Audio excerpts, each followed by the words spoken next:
talada koobaad ku siinay waxa weeyaan ilaali cibaadada Ilaahay talabaad ku siinay waxa weeyaan waqtigaaga ilaaliso saddexaad ku siinay waxa weeyaan magaalada Hargeysa ee caasimadda Jamhuuriyadda Soomaaliland waxaanu subaxdii hore saaka kula kulannay wiil dhalinyaro oo lagu magacaabo Mowlid Aadan Ismaaciil wiilkan yar ee dhalinyarada waxa uu ku nool yahay magaalada Hargeysa waxaana uu soo bandhigay fikir uu halku dhag uga dhigay 10 talo ku iibso $1 waxa laga yaabay in noloshaada wax ka bedesho fikirkani waa fikir ugub ku ah geyga Soomaaliland haddaba waxaanu Mowlid Aadan Ismaaciil ka wareysanay fikirkan sida uu ugu dhashay ujeedada ka dambaysa inuu fikirkan la yimaado uu soo bandhigo shacabka ku dhaqan magaalada Hargeysa si ay uga faa'iideystaan talooyinkan uu siinayo oo laga yaabo in noloshooda isbedel ka dareemaan haddaba Mowlid Aadan Ismaaciil oo faahfaahinaya fikirkan uu la yimid ayaa waxa hadaladiisii ka mid ahaa fikirkan kale waa fikir maskaxdeeda ku dhashay oo Allahumma salli ala Muhammad ay ugu dhalisay waxyaabo badan oo bulshada caqabad badan oo kala kulmay markaan u fiirsaday waxyaabo ka jira bulshada dhexdeeda oo aan u arkay Allahumma salli ala Muhammad inay maanta talo iyo wax u sheegis ay tahay shayga maanta lagu horumari karo haddii aad bulshada la wadaagto Allahumma salli ala Muhammad ay isbedel iyo tadawur keenayaan marka taasaanan Allahumma salli ala Muhammad ugu dhalisay waxaan insha Allah Ilaahay subhanahu wa ta'ala ka rajaynaya inay noqoto mid weyn oo Allahumma salli ala Muhammad guul gaadho oo mujtamaca isbedel ku keento haddii laba cisho xamaasad u wado oo waxaagii uu socon waayo saas kuma tala jiro laakiin inaan ku sabro oo Allahumma salli ala Muhammad ku celceliyo ilaa inta Allahumma salli ala Muhammad waxa xaqiiqo ka noqonayaan mujtamaca dhexdiisana saameynta iyo talooyinka la bixiyaa ee Allahumma salli ala Muhammad ka noqonayaan kuwo mujtamacii laga dhaxari karo amba laga dhax akhrisan karo fikirkaas aanay ugu dhaliyay ilaa haddana waan wadaa waxaana ku rajo weynahay subhanahu wa ta'ala in aan wado Mowlid inta ku jirtay fikirkan waxa caqabado ka hor ma jiraan caqabad way jiraan dadka positive iyo negative way lahaayeen dadka qaar way dhiiri gelinayeen qaar kale way niyad jabinayeen laakiin waxa soo dhan dhagumaan dhigayna hadafkaygu ma ka raacay inaan dadka wanaaga la sheego way Nabi Maxamed sallallahu alayhi wasallam diinta ugu qaalisanay dadka u keenay oo adduunka ugu sharaf badnaa ayaa ma dheerta la dul dhigayo lahaa saaxir iyo waxa tahay Allahumma salli ala Muhammad beenaale marka anigoo basharoon wax yiibin aan la soo dhiibin wax kan la soo dhiibin dibadda waxa ay kaga imanaya mushkilad oo ma arkaba waa Nabi Maxamed sallallahu alayhi wasallam wuxuu kaga sabir buu kaga soo gudbay dhibaatadii reer Quraysheed u geysanayeen qof dhibaadina waa kii lahaa rasuulka sallallahu alayhi wasallam sida aniga diinta la igu dhibay cid kale looguma dhibin marka la mushkila taariikhda Nabi Maxamed markaan akhriyay sabir baan ka soo qaad waxaan fariin u dir lahaa bulshadeena waxyaabaha ka dhiman imika waxa weeyaan Allahumma salli ala Muhammad fil imika psychology-ga marka la dhiganayo waxa jira qof qayb ah in dadka maskaxdooda la daraaseeyo oo Allahumma salli ala Muhammad dunida imika horumarka lagu sheegayo wax kala maaha dad walba iyo qaabka u fikirayaanba in la isugu xidhay imika dunida intii nolosha ka dhacday jeelaliyo waxa loo sameeyay meel intii aqoon iyo waxbarasho ku fiican meel baa la geeyay intii xirfad iyo gacan ku fiican meel baa la geeyay intii inay fikiraan amba ikhtirac sameeyaan meel baa la geeyay laakiin inaga bulshadeenu waxba isku dhex jiraan la ardaygii baa jeelkii la geynaya kii farsamada gacanta ku fiicnaa baa la oranayaa jaamacadigu markuu 8 bilood ama 5 bilood niyad jab ku dhigto baa oranaya waxbarasho waa siga tagay marka waxaan dadka aad loo daraasayn qofkan muxuu ku fiican yahay maxaa maskaxdiisan isaga Ilaahay subhanahu wa ta'ala ugu deeqo dadka kale kaga duwan waa qof lamid adduunka ma jiro qof walba wax buu gooni iyo gaar u leeyahay marka inaan ay dadku aad u sheer gareeyaan aad u faafiyaan si ay bulshadu in badan oo la aragto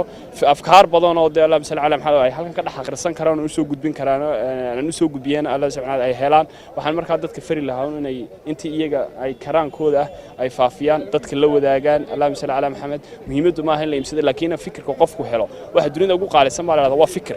haddii aanad fikrin imika Hargeysa waxa ku dhisantay waa fikir nin iska meel iska fadhiya fooqa imika wuxuu ku dhismay qof maskaxdiisa ka fikiro waa inaad fooq dhistaa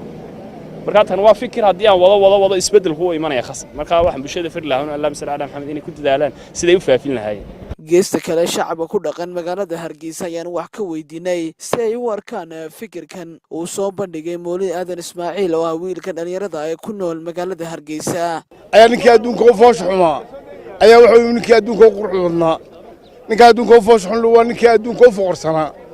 ka u qurux badan waa ninkii adduunka u qanisanaa xoolaha la dhaqan jiro 300 neef buu haystaa aari iyo geel 100 geela 100 wuxuu haddaad caqli leedahay 100kaaga geela kelmad baad iga siisan lahayd buu 100kaaga aan kelmad baad iga siisan lahayd 100 looda aan kelmad 3 kelmad baad iga siisan lahayd xoolahaaga dheer badan ii sheeg buu 100 geela waxaan ka siisanayo samayska Ilaahay lama faadile buu ninka uu ku qosla markii hore oo foosh xun leh samayska ilaahay lama faadila buu yidhi kaalladaana maxaad iga siisanaysaa buu yidhi saliga nebiga meel lagu qaaday ha dhaafin buu yidhi ka adhigana maxaad iga siisanaysaa buu ninku aamine ha khiyaamin buu yidhi ninku aamini ha khiyaasan saddexdii masalo ninkii saddexdii buu ka siistay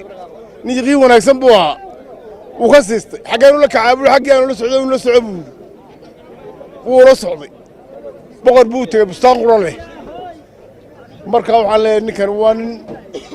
maskaxdiisa ka shaqaysiiyey waa nin maskax wanaagsan leh dhalinyarta ee fikirka cusub keenay ee dabcan iibso fikir iibso Soomaalidu waxay tiraahdaa ku mahmaadaa nin wax ku siiyo waad heshaa laakiin nin wax ku sheego ma heshi fikirkayga waxaan arkaa fikir gurab aan arkaa aad iyo aad u fiican waayo waxa jirta shaqo la'aan waxyaalo fara badan oo dhalinyarada ay ku yimi ba jira markaas waxaan arkaa inaan dareemayo maanta inay Hargeysa caasimad tahay waxyaalo fara badan oo cusub inay soo kordhi doonaano ninka waxa la halka ka sii socod iyo aad baad mahadsantay Cabdullaahi Ridaash telefishinka caalamiga Som News magaalada Hargeysa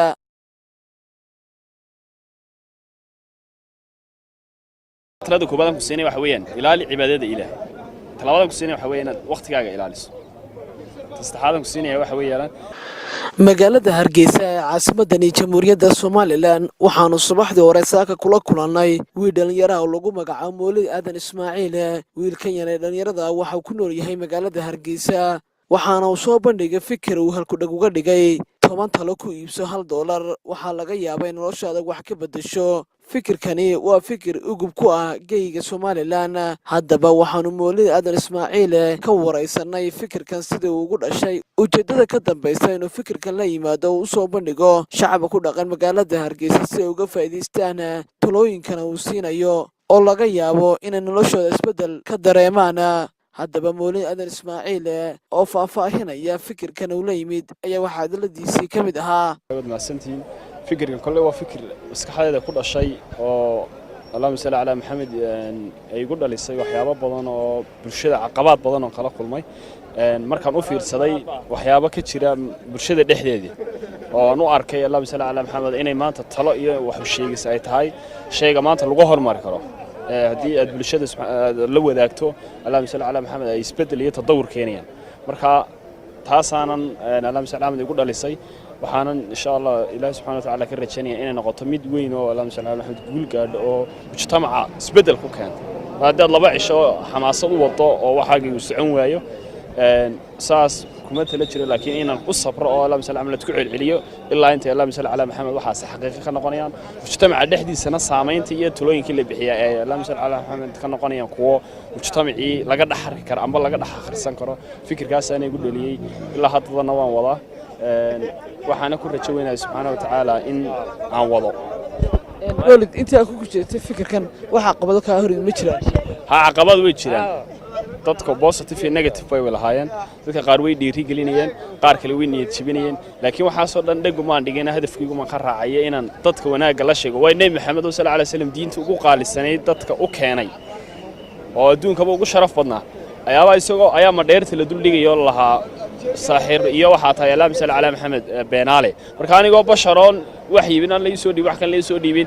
dibadda waxa kaga imanaya mushkilad oo ma arkaba waa Nabi Maxamed sallallahu alayhi wasallam wuxuu kaga sabir buu kaga soo gudbay dhibaatadii reer Quraysheed u geysanayeen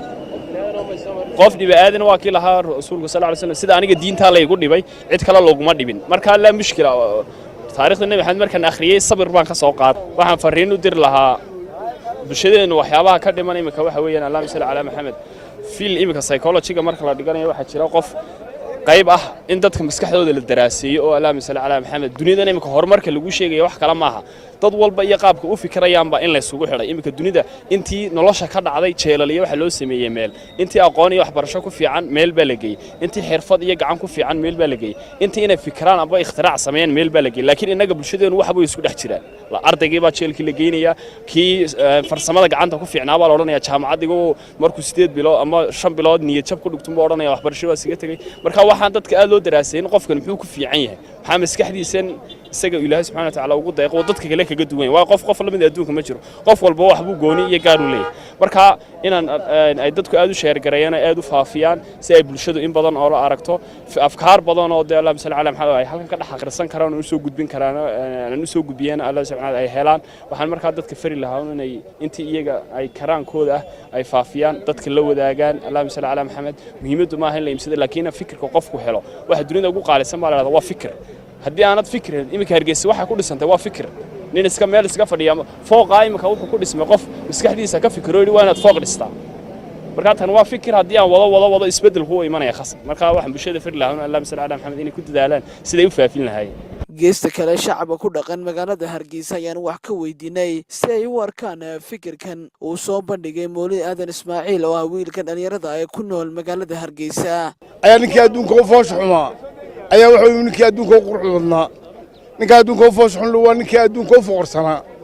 ka u qurux badan waa ninkii adduunka u qanisanaa xoolaha dhaqan jiro 300 neef buu haystaa aari iyo geel 100 geela 100 wuxuu haddaad caqli leedahay boolkaaga geela kelmad baad iga siisan lahayd buu boolkaaga aan kelmad baad iga siisan lahayd boqolka looda aan kelmad saddexda kelmad baad iga siisan lahayd xoolahaaga dheer badan ii sheeg buu boolka geela waxaan ka siisanayo samayska ilaahay lama faadile buu ninka uu ku qoslay markii hore oo foosh xun leh